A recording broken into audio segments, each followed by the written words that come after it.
Mana bu Telegram stikerlarimni menga Nera tarmoq yasab berdi. Siz ham o'zingizni shaxsiy stikerlaringizni yasasangiz bo'ladi. Hozir o'rgataman, like bilan podpisatsiyani bosib qo'yinglar ketdi. Birinchi navbatda ChatGPT kiramiz va plus orqali o'zingizlarning rasminglarni joylab, mana bu promptni kiritasizlar. Natija esa mana bunaqa bo'ladi. Sketchat qilib olamiz. Keyin galereyaga kirib, har bitta stikerni kesib olishimiz kerak bo'ladi. Buning uchun izmenitni bosamiz. Kadrирование bosib turib, birga bir tanlaymiz-da. Har bitta stikerimizni kesib olamiz. Endi udalit fon ilovasi orqali biz stikerimizni fonini udalit qilib olamiz. Bo'ldi, tayyor. Okeyni bosamiz. Keyin Photo Resizer degan programmaga kiramiz.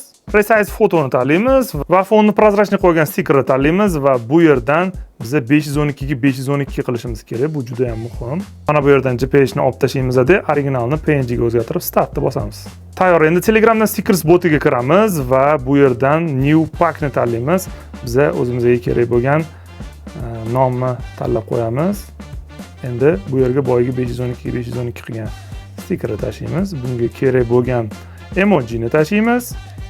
Va agar boshqa stiker qo'shmoqchi bo'lsangiz qo'shib borasiz. Qo'shib bo'lganingizdan keyin publish ni bosasiz. Bu yerdan skip ni bosamiz. Bu yerga esa havolani yozib qo'yamiz va ko'rishinglar mumkin.